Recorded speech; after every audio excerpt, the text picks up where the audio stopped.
Bonjour à tous et bienvenue sur ma chaîne YouTube.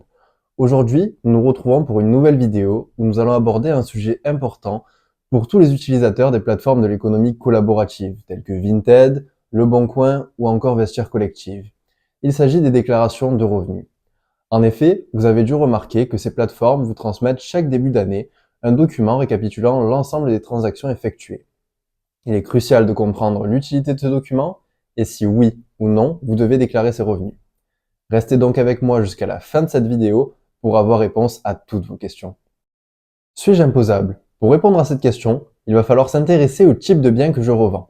Nous allons distinguer deux situations. Dans la première situation, je vais revendre des biens que j'ai utilisés auparavant, mais dont je n'ai plus utilité. Il peut s'agir de vêtements, de meubles ou autres. Prenons pour exemple ce pull. Je l'ai porté pendant 6 mois, je souhaite le revendre. Ce revenu ne sera pas imposable. La deuxième situation, il va s'agir de ventes répétées, concernant par exemple des vêtements, des chaussures, des meubles ou autres. Ces vêtements auront été achetés ou fabriqués avec l'objectif d'être revendus. Il s'agira donc d'une activité commerciale et ces ventes devront donc être déclarées. On parlera ainsi de BIC, bénéfices industriels et commerciaux. Il conviendra d'opter pour un statut tel que la micro-entreprise ou l'exercice directement en société afin de déclarer ses ventes. Le fisc a-t-il accès à mes ventes? Il s'agit d'une question qui revient souvent. Et pour vous répondre, oui. Le fisc a accès à vos ventes dès lors que ces dernières atteignent des montants significatifs ou des quantités significatives. On parlera généralement de 20 transactions ainsi que de 3 000 € de chiffre d'affaires. Votre chiffre d'affaires correspondant à l'ensemble des encaissements réalisés sur l'année.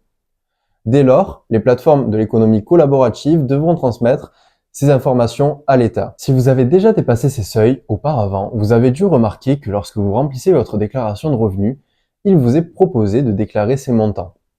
En effet, le système français étant déclaratif, il se base sur la bonne foi du contribuable. Il est ainsi libre à vous de déclarer ou non ces revenus en fonction de la catégorie dans laquelle il se situe. Mais alors, quels sont les risques encourus à ne pas déclarer mes revenus? Le fisc s'intéresse de plus en plus aux activités d'achat et de revente, notamment celles passant par le biais des plateformes de l'économie collaborative. Il sera donc crucial, lorsque vous remplirez votre déclaration de revenus, d'avoir toutes les informations en votre possession, car les conséquences pourront être lourdes.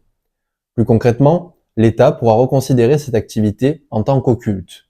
Une activité occulte, pour faire simple, peut se définir comme une activité qui a lieu économiquement parlant, qui est exercée par une personne physique ou morale, mais qui va être cachée aux yeux de l'État et ne fera donc l'objet d'aucune déclaration, ni fiscale, ni sociale. En termes de conséquences, une majoration de 80% pourra s'appliquer sur les impôts concernés. De plus, la prescription, habituellement de 3 ans, sera portée à 10 ans. Pour avoir un exemple, si l'État détermine que vous lui devez 10 000 € d'impôt sur le revenu, au final, vous ne payerez pas 10 000 €, mais bel et bien 18 000 €, car la majoration de 80% viendra s'appliquer. Cette majoration s'appliquera également sur les autres impôts, tels que la TVA. Mais alors, que faire et comment se déclarer? Pour cela, plusieurs possibilités s'offrent à vous. La plus simple restant le statut du micro-entrepreneur. En effet, ce statut a été créé pour inciter les futurs porteurs de projets à se lancer dans l'aventure entrepreneuriale. Il est gratuit d'obtention. Pour cela, il suffit d'être majeur, ainsi que résident français ou de l'Union européenne.